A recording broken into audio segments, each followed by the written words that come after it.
El tema que se anunció en la radio es En misión con el Rey. Ese es uno de los privilegios que nosotros tenemos. Y esto viene del sermón de hace 8 días. ¿Se acuerdan cómo se titulaba el sermón hace 8 días? El Rey viene. Muy bien. Y estuvimos tocando el tema de El Rey viene. Y vimos que ese Rey que viene es un Rey siervo, ¿cierto? Y se dijo que el reinado de Cristo, quien es el Rey, es un reinado justo y verdadero. ¿Se acuerdan? Un reinado justo y verdadero. Y mirando la escritura en Mateo 4:17, leemos: desde entonces comenzó Jesús a predicar y a decir: arrepentíos porque el reino de los cielos se ha acercado. Desde entonces, ¿cuándo? Según Mateo nos narra que después de la tentación empezó el ministerio de Jesús. ¿Y cómo lo comenzó? Diciendo que arrepentíos porque el reino de los cielos se ha acercado. ¿A qué se refería cuando dice el reino de los cielos se ha acercado? A él. El rey ha venido, el reino de los cielos se ha acercado, ya Cristo está presente. Y eso era lo mismo que nos decía también que estaba predicando Juan el Bautista, ¿no? Arrepiéntanse de sus pecados porque el reino de los cielos se ha acercado. Muy bien. Ahora, acordémonos de qué se dijo, de cuál fue el contexto en el que venía ese rey. El rey viene y venía como humilde, como siervo, ¿cierto? Recordando la profecía, él venía primero como siervo. En Isaías 52 y 53 sabemos que está esa profecía que nos narra que Jesús venía, ese rey venía como siervo. Muy bien. Y como siervo él sufriría y moriría por nuestra redención. Tengamos en mente todo esto. Otra escritura que se tocó en el sermón pasado fue esa que dice Marcos 10:45, porque el Hijo del Hombre, ¿qué dice? No vino para ser servido, sino para servir y para dar su vida en rescate por muchos. Y esta escritura se trabajó también en el sermón pasado. Y quise traerlo y conectarlo con el sermón de hoy, porque ¿cuál es el contexto de lo que está sucediendo aquí? ¿Por qué Cristo le dijo eso a los discípulos? Entonces miremos el contexto de esta escritura. En el versículo 41, aquí no está todavía, ustedes pueden ir a Marcos capítulo 10, 41, dice que, y como lo oyeron los 10, ¿quiénes son los 10? Está hablando de los discípulos, estaban los 12, pero es que Jacobo y Juan le hicieron una petición al Señor. ¿Se acuerdan? ¿Qué petición le hicieron al Señor? Muy bien, estaban pidiendo posición, ¿cierto? Y los otros 10, dice, que comenzaron a enojarse con Jacobo y con Juan. Ahora, ¿por qué se enojaron? ¿Porque se dieron cuenta de lo errado que era su petición o por qué? Ellos ellos no se querían perder de tener una posición con el Señor en el reino de Dios, ¿cierto? Y bueno, si miramos el capítulo 9, versículos 33 al 37, dice que los discípulos estaban discutiendo entre ellos cuál de ellos sería el más grande en el reino de los cielos. Entonces, si vemos el contexto, los discípulos, ¿por qué están preocupados? Porque quieren saber cuál de ellos es más grande y todos quieren tener la mejor posición. Ese es el contexto y por eso el Señor viene y dice, versículo 42 de Marcos 10, dice, mas Jesús llamándolos les dijo, sabéis que los que son tenidos por gobernantes de las naciones se enseñorean de ellas, y sus grandes ejercen sobre ellas potestad. ¿Qué es lo que hace la gente? ¿Qué es lo que hacen las naciones? Se enseñorean. ¿Les gustan qué? Las posiciones. Les gusta enseñorearse de las personas. Versículo 43, ¿qué les dijo el Señor? Pero no será así entre vosotros, sino que el que quiera hacerse grande entre vosotros será ¿qué?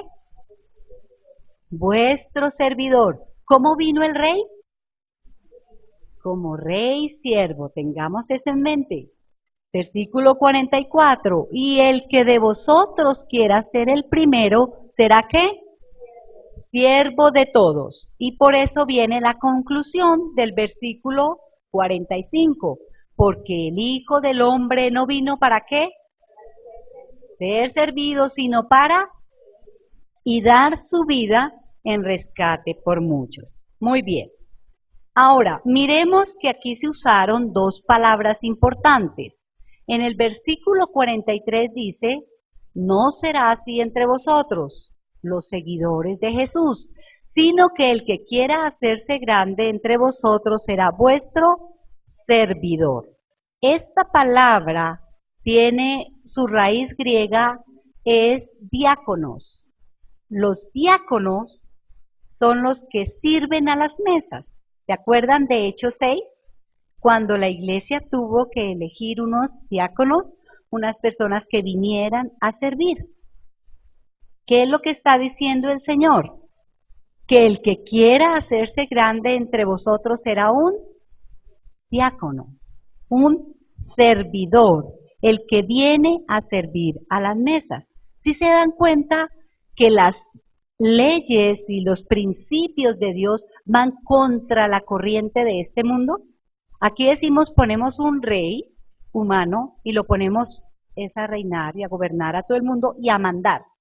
Pero el Señor nos dice, no, si ustedes quieren ser grandes, si quieren estar aquí conmigo, vienen es a qué? A servir. ¿Y qué significa cuando estamos diciendo ir a las mesas a servir? ¿Qué significa eso? ¿Qué viene a su mente?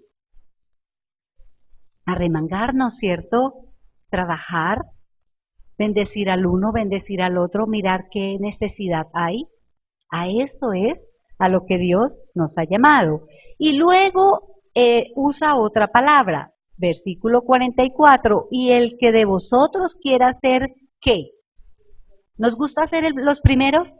Sí, ¿cierto? Porque es la realidad humana. Nos gusta ser los primeros, a ninguno le gusta ser el último, ¿sí?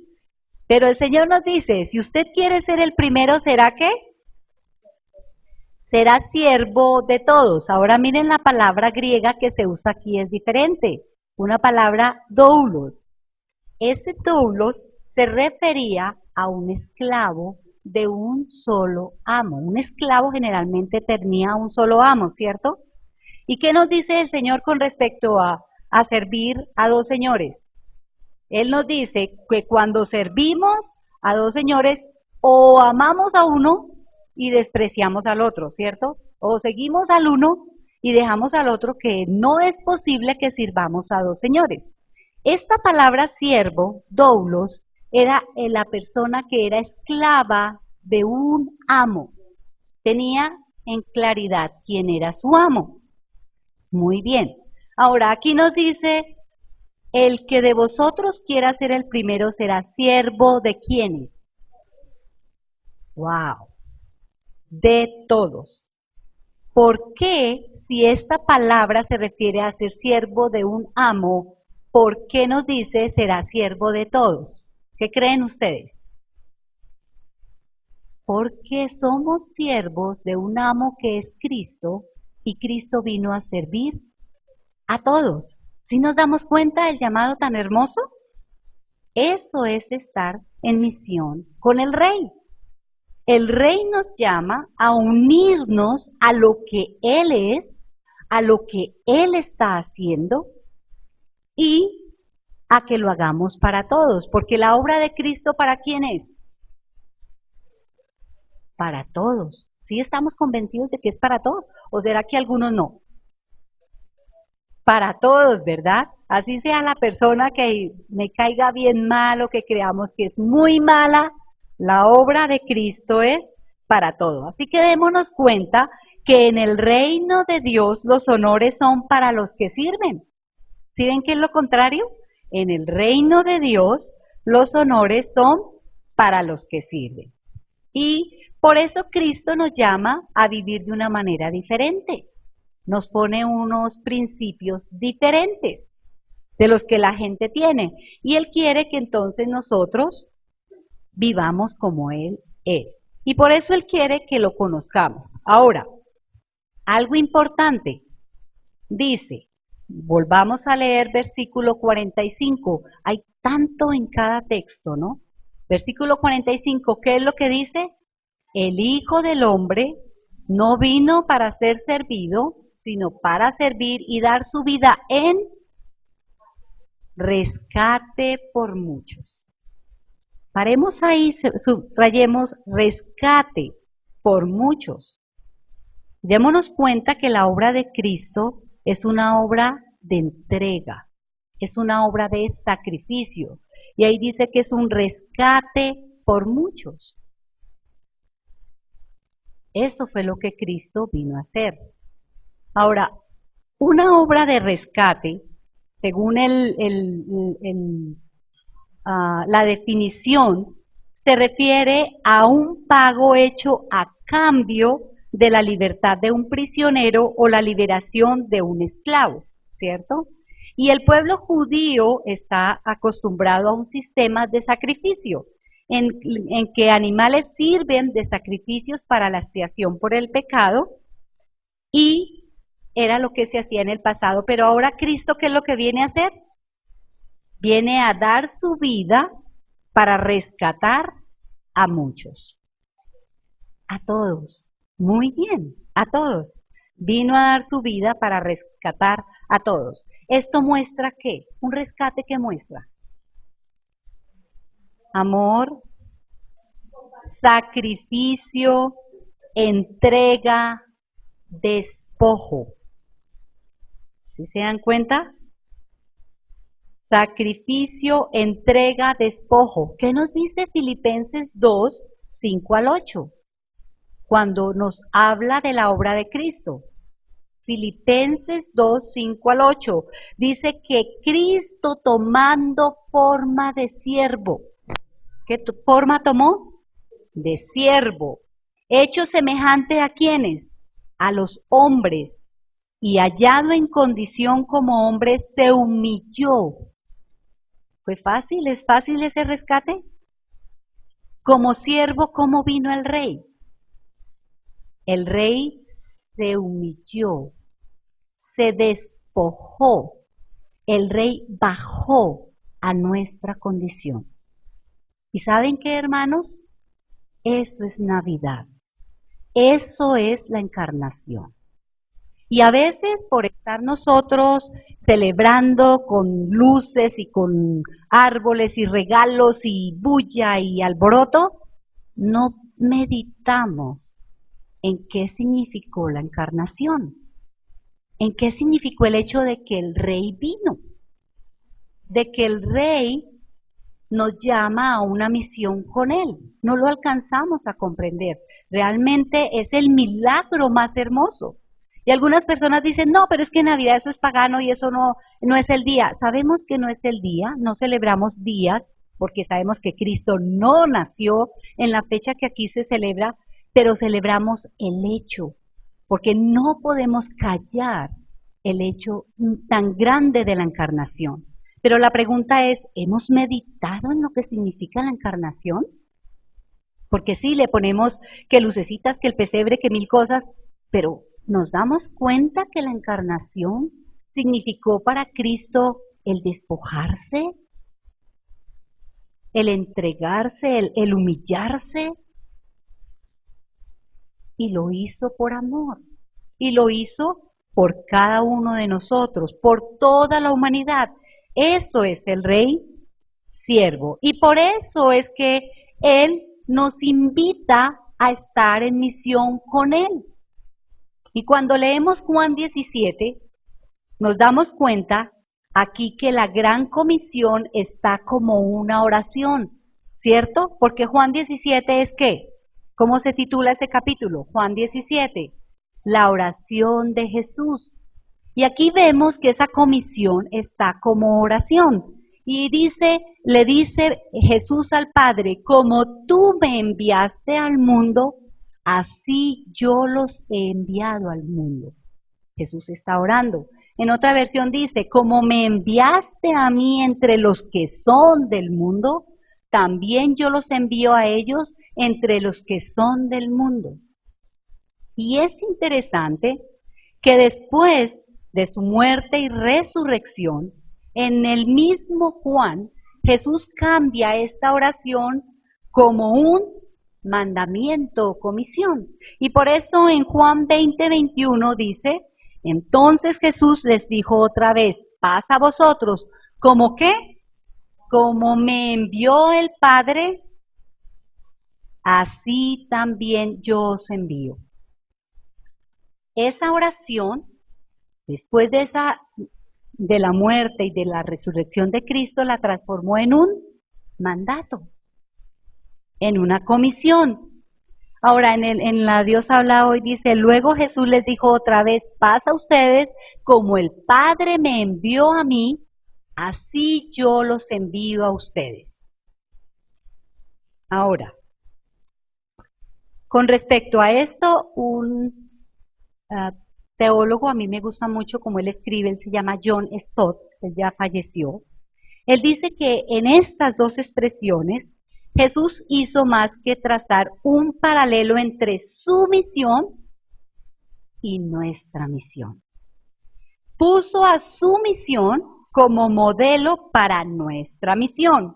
Y por eso está diciendo, como me envió el Padre, así también yo os envío. Nuestra comprensión de la misión de la Iglesia, pongan atención, nuestra comprensión de la misión de la Iglesia, hemos de deducirla de nuestra comprensión de la misión del Hijo. ¿Sí se dan cuenta cómo está unido? Él vino como rey siervo y tenía una misión. Ahora, nuestra comprensión de la misión del Hijo, de ahí viene también lo que es nuestra misión. Las preguntas serían, ¿por qué y cómo envió el Padre al Hijo? Esa obra del Hijo Rey tiene que ver con lo que vino a hacer, lo que ya dijimos, esa entrega, ese sacrificio, ese rescate por todos. Sigamos.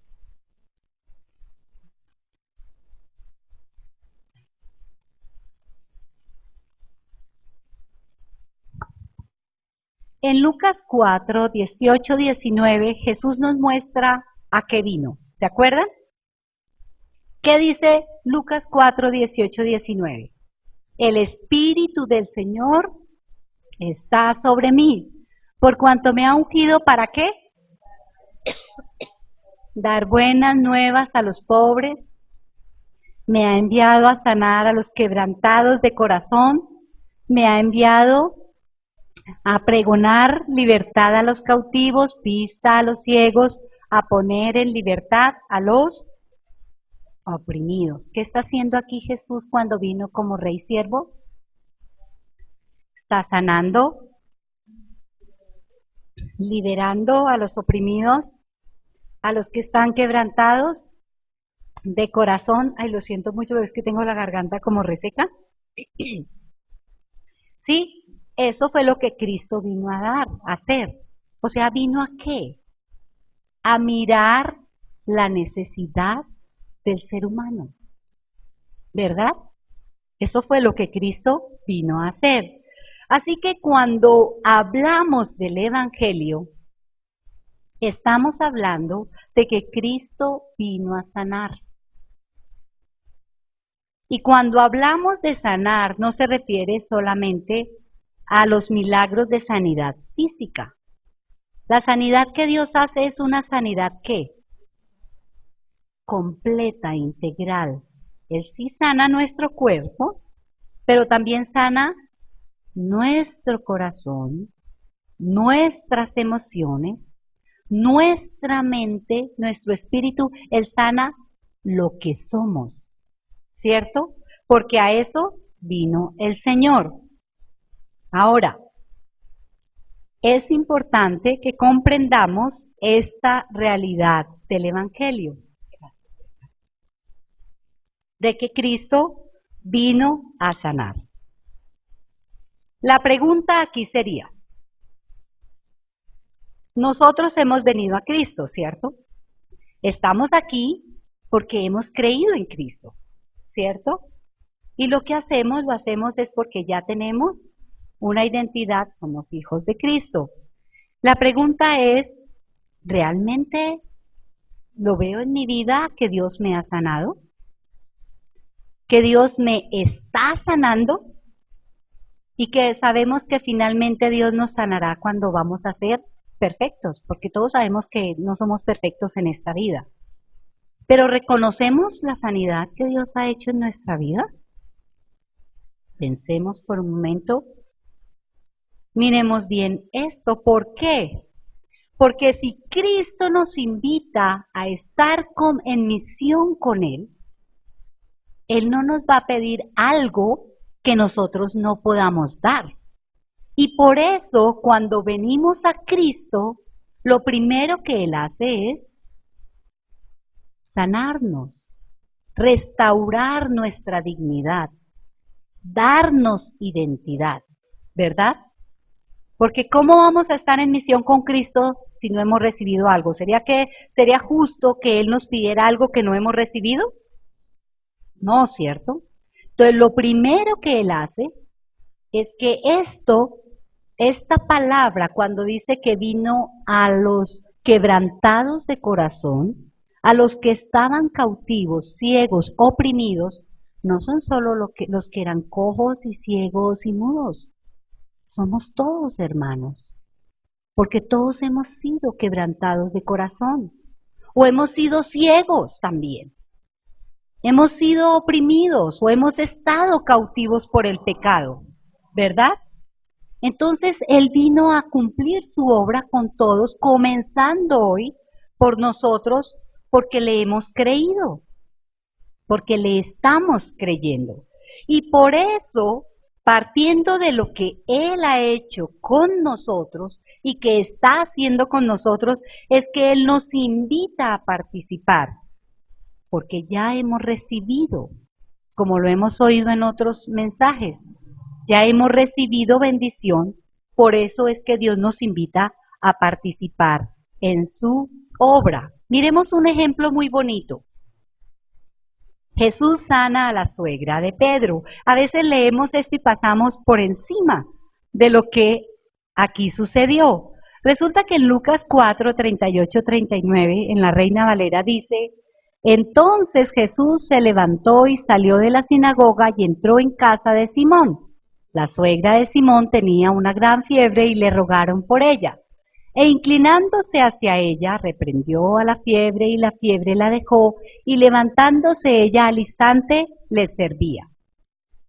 He tomado el relato de Lucas, de Mateo, también está en Marcos, es interesante que está en todos los evangelios sinópticos, y lo he tomado porque Lucas, ¿cuál era la profesión de Lucas? Era médico, y él nos da un detalle que no está en los otros, ¿cierto? Al menos no lo dice Mateo. Lucas nos dice que la suegra de Simón Pedro tenía ¿qué? Gran fiebre. A veces nos parece que era una fiebrecita, que estaba ahí acostadita, tenía una fiebre y el Señor vino y la levantó y la sanó. Cuando se refiere a gran fiebre, y lo dice un médico, ¿qué creen ustedes que era? Mínimo una infección grave, ¿cierto? No era una enfermedad así pasajera, ni era una enfermedad ligera. Hay muchos tipos de fiebres, dependiendo del sitio, donde se vive, qué hay. Bueno, la gente que vive en el campo tiene un montón viene un animalito y los pica y les da paludismo, por ejemplo. Ustedes saben todo lo que produce el paludismo, ¿no? No sabemos qué tipo de fiebre tenía esta suegra de Pedro. Era algo grave. Y Lucas, como buen médico, dice, tenía una gran fiebre, lo dice en la Reina Valera. Y es interesante que él nos habla de lo que Cristo vino a hacer. Ahora, si miramos Mateo, ¿cómo lo relata Mateo? Dice, vino Jesús a casa de Pedro y vio a la suegra de este postrada en cama. O sea, no era una fiebre de sencillita, esas que uno dice, me tomo un Dolex y listo, ¿cierto? La tenía como postrada en cama, estaba con fiebre y dice que tocó su mano y la fiebre la dejó. Lucas no nos dice que la tocó, ¿cierto? Dice que la sanó. Y Mateo, el énfasis es en que la tocó. Y por eso, una vez que ella fue alcanzada por el maestro, por ese rey siervo, ¿qué pasó con ella? ¿Qué nos dice la escritura? Dice que se levantó, pero no nos deja solo ahí, de que fue sana, como hay otras sanidades, y fueron sanos, y qué maravilla, y alabaron a Dios. Aquí dice fue sana, ¿y qué? Y le servía. ¿Sí ven? Cristo no nos pide algo que no ha hecho en nosotros, algo que no ha sucedido con nosotros. La pregunta aquí es, ¿he sido yo sano por el Señor? ¿Me he dejado tocar de Él? ¿De qué manera? Revisemos nuestra vida. Nuestra mente corre a milésimas de segundo por muchos lugares, porque se trata de dejarnos tocar por el Señor, ¿cierto? Alcanzar de Él para poder venir y entrar en misión con Él, ¿sí? Y por eso dice, estamos en misión con Jesús desde la obra que ha hecho en nosotros. Y esa es la realidad del Evangelio. Así que el Evangelio sana. Cristo sana y servimos desde una postura de sanidad. ¿Somos perfectos? No. ¿Seguimos teniendo problemas? Sí. Pero es una realidad que Cristo nos ha sanado y que Cristo está obrando en nuestra vida. Entonces, si hemos sido sanos, ¿qué nos dice el Señor? Nos paramos a servir, porque Él es un rey siervo, un rey que sirve. Y por eso nos unimos a Él.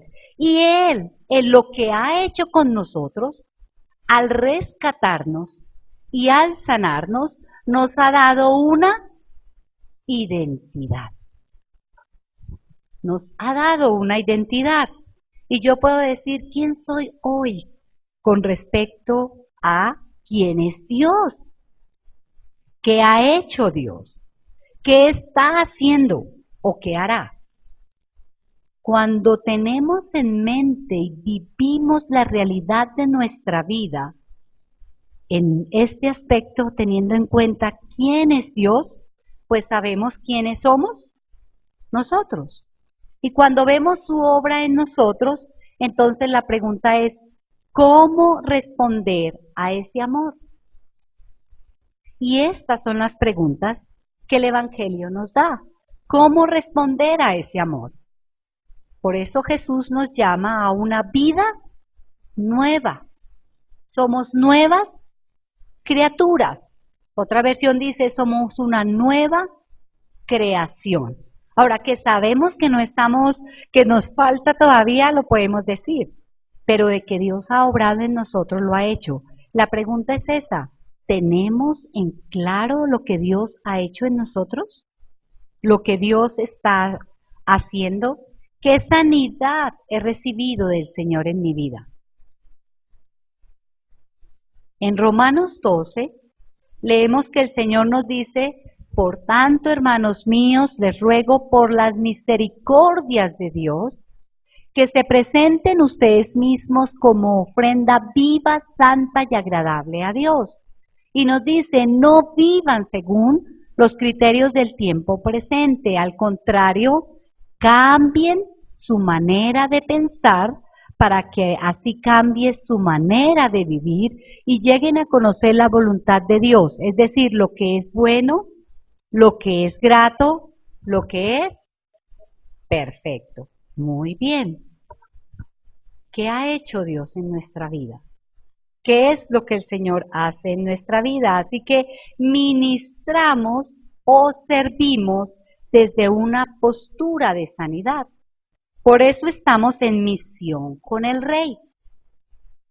Y quiero en este momento compartir la realidad de unos hermanos de nuestra congregación. No voy a dar nombres, pero es un testimonio de ellos, porque Dios sí actúa y está actuando en nuestra vida. Y cuando abrimos espacio a que Él traiga la sanidad, suceden cosas. Aquí hay un testimonio que dice: de edad de 5 años me hablaron del Señor Jesús y de su regreso. Mis recuerdos me dicen o me recuerdan de lo espectacular que era imaginarme al Señor en las nubes como Rey y Señor. Como ser humano en la vida que llevo de conocer al Señor, he tenido fallas, me alejé por mucho tiempo de Él y asimismo viví momentos buenos como también momentos de aflicción y de soledad. Aunque apartada del Señor, sabía de su gracia, misericordia y amor. El testimonio que puedo dar ahora es que no importa el tiempo perdido, sino lo que vale es volver a empezar. Hace más de 20 años el Señor me volvió a sus caminos. 20 años. Y desde ese tiempo solo le sirvo y hago todo para el Señor. Qué hermoso, ¿verdad? En estos años he pedido y clamado por mi familia, pues tenía un esposo con una adicción al alcohol y en ocasiones me daba maltrato, pero yo en medio de mi aflicción y tristeza oraba y clamaba por él. Mi esposo era sensible a la palabra, pero no la seguía. Aunque un día el Señor tocó su vida, y conseguimos congregarnos con nuestros hijos y asistir a la iglesia, pero la verdad había temor y ganas de aprender de la palabra, pero no se ponía totalmente en práctica. ¿Será que nos encontramos por ahí algunos de nosotros? Sí, vamos a la iglesia, decimos que leemos la Biblia, pero a veces como que queda ahí. ¿Qué sucede realmente con la vida personal, la vida diaria? A pesar de todo, yo seguía con mi hijo orando por las vidas de nuestra familia y Dios contestó nuestras oraciones. Y desde allí somos diferentes, trabajando para el Señor y damos gracias por todo el tiempo y trabajo para el Señor, llevando las buenas nuevas del Evangelio con la verdad del Señor, sabiendo que todo lo terrenal es pasajero y que lo verdadero es lo espiritual y lo eterno. Doy gracias al Señor por su misericordia al escogerme y guiar mi vida para entender la gracia y su amor y por apartarme para Él. Hoy día llevo las buenas nuevas del Evangelio. Y doy gracias al Señor Jesús por su misericordia y por la gracia que me da cada día, sabiendo que aquí solo estamos de paso, pero que en su gracia nos espera una vida eterna. Ahora oigan el testimonio del esposo. Conozco del Evangelio hace más de 20 años, pero siempre fui muy tibio. Interesante, ¿no? Como lo describe. Porque a veces nos encontramos ahí, muy tibios. Las aflicciones hicieron que reconociera que tenemos un Dios y un Hijo Salvador que siempre me hablaba y yo no entendía. Pero gracias a la constancia de mi esposa, los hermanos de Cristo y los pastores de 2 iglesias donde he asistido, entendí que tenemos un Dios amoroso. Eso lo reconocí y lo entendí hace 7 años. ¿Cuánto llevaba en el Evangelio? 20. Pero vino a comprender la realidad del Evangelio, ¿cuánto hace? Hace 7 años, donde dejé el alcohol, y en mi vida nueva comparto con mi familia y aprendo cada día más de la palabra del Señor Jesús, aunque como todo camino ha estado lleno de aflicciones, siempre he estado de la mano del Señor Jesús. Por eso le doy gracias a mi Señor Jesús que me ha salvado de las tinieblas y ahora soy salvo en gracia por Cristo Jesús. Qué testimonio más hermoso, y gracias doy a los hermanos que me dieron el testimonio. Son hermanos que están aquí con nosotros. Y es hermoso oír ese tipo de testimonios, porque la realidad cuando llegamos a Cristo es que sí hay sanidad, hay transformación de vida. Y lo lindo es que Él nos llama para servir, ¿verdad? Pensemos en nuestra propia vida. Muy lindos los testimonios, ¿verdad? Pensemos en nosotros. ¿Qué ha sanado el Señor en nosotros? ¿Qué ha restaurado? ¿Qué identidad nos ha dado? El Rey vino para servir y nos ha servido. Ahora el Rey viene a que nos unamos en misión con Él. Póngase de pie. Tome un momento en silencio y dele gracias a Dios por lo que ha hecho en su vida, la sanidad que ha traído, la sanidad que está trayendo, porque muchos rogamos por sanidad. Algunos seguimos pidiendo por esa sanidad y sabemos que finalmente sucederá. Que Cristo nos ama y que Cristo nos ha sanado. Démosle gracias al Señor por eso.